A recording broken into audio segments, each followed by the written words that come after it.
Biden is nothing like that warmongering, orange-faced, womanizing creep Trump. I just can't take having a sexual abuser in the White House anymore. Joe Biden is expected to respond this morning to an allegation of sexual assault. She says in 1993, Mr. Vice President, that you pinned her against the wall and reached under her clothing and penetrated her with your fingers. Fuck. Well, I'm sure Democrats are up in arms considering the last 3 years of Me Too and Believe Women and holding powerful men accountable, right? I believe Joe Biden. Oh my God. This is like the Hillary emails. You never really cared about women, did you? You're just gonna let Biden slide past sexual assault allegations because this time someone on your team did it. That's a disturbing level of hypocrisy, and it's gonna come back to bite you in the ass next time there's a Kavanaugh or a Trump. You don't have to do this. There's still time to pick someone else. No? Well, okay, back to defeating Trump.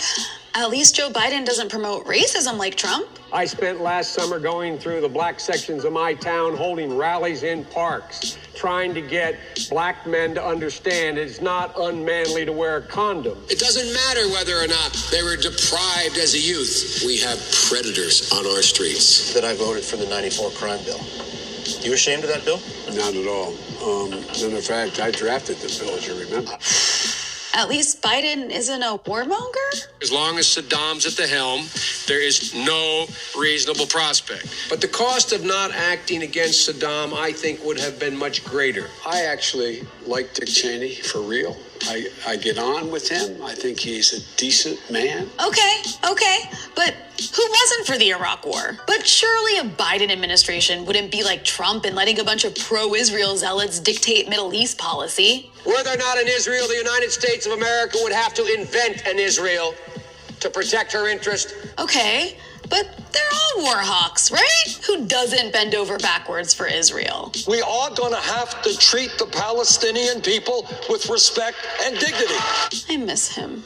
At least domestically, Biden will get us closer to universal health care, especially now with the pandemic. Are you now reconsidering your position when it comes to single-payer health care? Single payer will not solve that at all. I'll go for a bigger cut in Medicare. Come on, dude, I'm trying to help you out here. You're making it really difficult. At least Biden is more eloquent and presidential than Trump. We hold these truths to be self-evident. All men and women created by you know the thing. During World War II, where Roosevelt came up with a thing that was totally different than he called it the World War II. He had the War Production Board. We have to take care of the cure. That will make the problem worse no matter what. You're a lying dog-faced pony soldier. And Corn Pop was a bad dude. Sorry. Go ahead. No, probably best I don't. Is this a joke? Are they keeping him on life support and pumping him with drugs before he makes public appearances? Who are they trying to fool with this Weekend at Biden show? I guess Biden won't be trying to escalate tensions with China like Wuhan virus Trump. President Trump and Joe Biden's campaigns, they're now accusing each other of being soft on China. But Trump rolled over for the Chinese. He took their word for it. Student debt? I'm scared to ask. The younger generation now tells me how tough things are. Give me a break. No. I have no empathy. This lesser evil crap sucks. American democracy means choosing between a ship bomb and an atomic bomb. At this point, Biden's managing to make Hillary look good. Oh my God, I can't believe I just said that. I'm gonna go jump off the roof now. You're on your own, Joe. I'm a political scientist. This is why climate activists need to keep turning the heat up on Joe Biden, by Thea Riofrancos. Back in December, which feels like a century ago, the Sunrise Movement gave Joe Biden an F on their Green New Deal scorecard. They gave an A- to Bernie Sanders. The next month, after a 6-week-long deliberative process, the group endorsed Sanders for president. But with Sanders dropping out this month and Biden now the presumptive Democratic nominee, the question arises as to how the group, and more importantly, the broader Green New Deal coalition, should treat Biden's campaign. In short, what should the climate justice movement do now? Lots of people have opinions. Last week, Vox's Matt Iglesias and David Roberts weighed in, suggesting that Sunrise tame its criticisms of the Biden campaign. These admonitions echo growing calls for party unity in the lead-up to what will likely be a tight general election against a justly loathed Republican incumbent. Unity advocates invoke memories of the 2016 primaries when Sanders supporters were blamed for Hillary Clinton's weak performance, despite substantial evidence that depressed turnout for an uninspiring candidate did more to doom her candidacy than Bernie or bust voters. Of course, it makes perfect sense for the Democratic establishment to want to corral the party's progressive wing, as well as social movements under the banner of an anti-Trump united front. Every faction in the party, including current leadership, desires control over what is ultimately a patchwork coalition of diverse constituencies. And dampening internal dissent is a key method for attaining that control. When party leadership calls for unity, what they are demanding is acquiescence. But is unity the best way for climate activists to achieve their goals? A closer look at the political context suggests that activists don't need unity, they need power. First and foremost, the climate movement needs power because it hasn't yet achieved its goals. Biden recently stated he would support a green, job-centric approach to economic recovery, but his climate plan remains woefully inadequate, proposing just $3 trillion in federal public investment. And from campaign fundraising to key advising and campaign co-chair positions, he has a worryingly cozy relationship with the fossil fuel industry. Second, the movement needs power because it can't rely on governing elites to address their concerns about rapidly cutting emissions at the start of this crucial climate decade.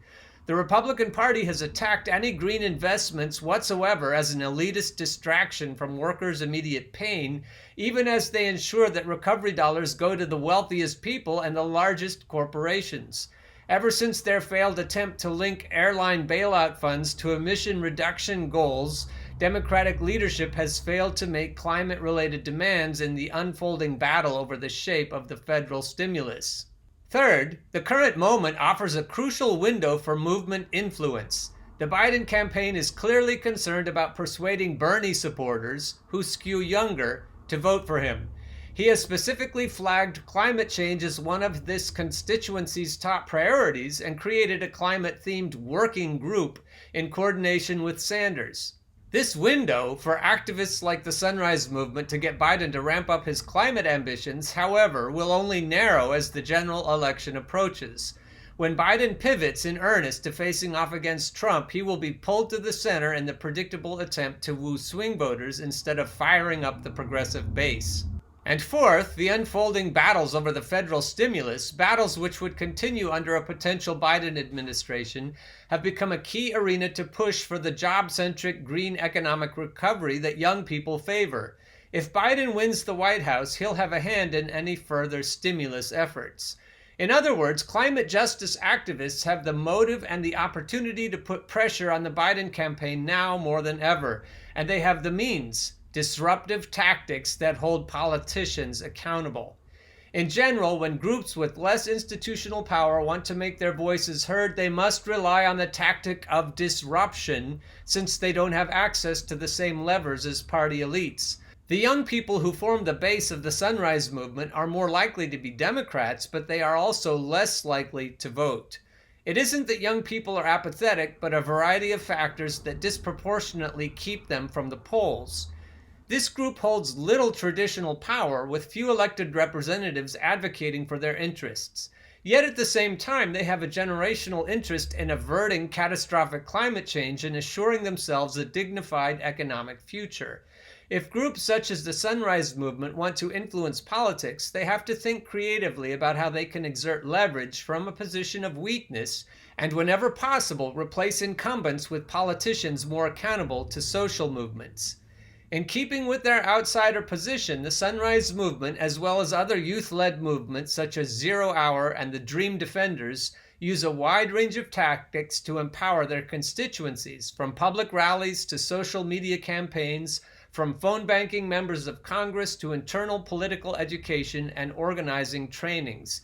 But when their specific goal is to ensure that the politicians that often ignore them hear their message, they deploy more disruptive tactics, bird-dogging candidates at town halls, fundraisers, and other events, and disseminating the videos that can go viral and attract mainstream media attention, thus amplifying their effect and forcing politicians to respond. Sunrise has also brought critical attention to candidates' climate record with their deeply researched scorecard. Since their disruptive tactics have proven successful in the past, there is no reason they should change the playbook now. This is the time to influence Biden's transition team, a key pressure point for activists in terms of both its personnel and its policy goals. After Reuters revealed that Larry Summers, who has an atrocious record on climate, serves as an economic advisor, the Sunrise Movement and Justice Democrats immediately called for Summers to be removed from his position. Zooming out to the broader context provides additional reasons for the climate justice movement to stay laser focused on pressuring the political system, from the Biden campaign to Democrats in Congress. Recovery from the coronavirus pandemic will be a defining feature of politics in the coming months and even years. It has created a critical juncture where we can either implement policies that exacerbate the unequal, fossil-fueled, and economically precarious status quo, or lay the groundwork for a fairer and lower carbon economy for all. Activists should aim to both expand the bench of Green New Deal advocates at all levels of public office and be prepared to hold Democrats accountable as part of a dynamic, multifaceted political strategy. Specifically, in regards to Biden, they should demand that he cut all financial and advising relationships with the fossil fuel industry, increase his proposed public investment on climate by a factor of 10, center job creation for working class and racialized communities, and populate his transition team with policymakers committed to these goals. And there's reason to be cautiously hopeful about the impact of such a strategy.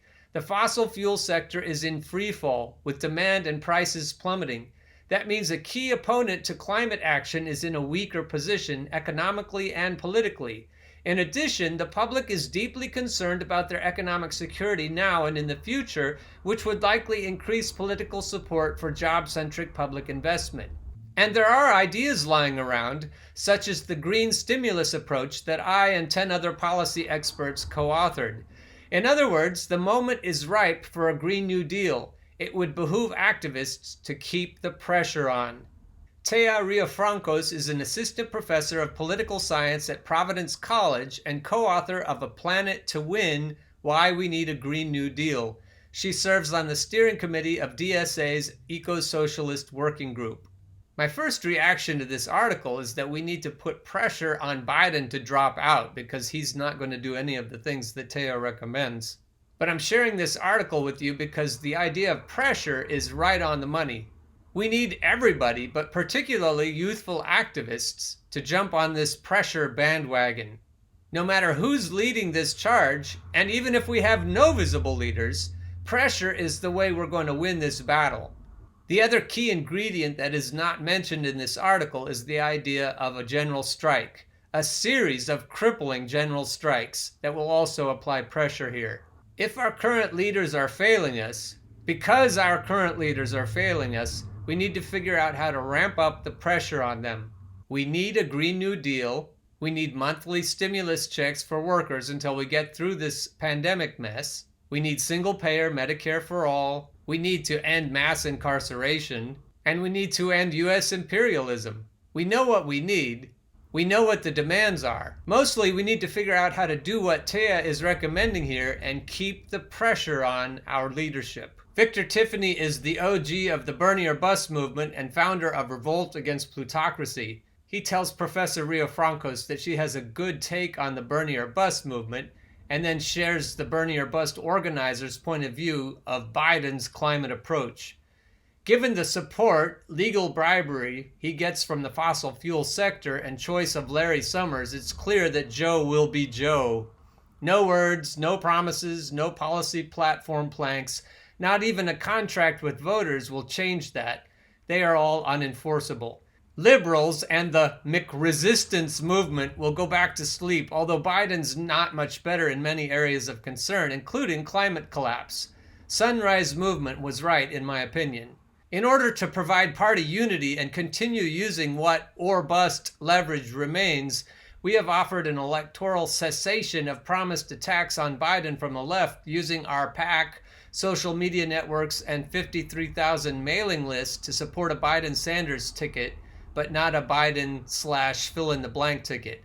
We do not believe the demented Biden will defeat Trump, but if he does, it will be by default after Trump's defeat in the war against the invisible enemy. That is to say, the coronavirus epidemic. We don't believe the establishment is willing to put Sanders in the line of succession, but we are reaching out to the selection committee members.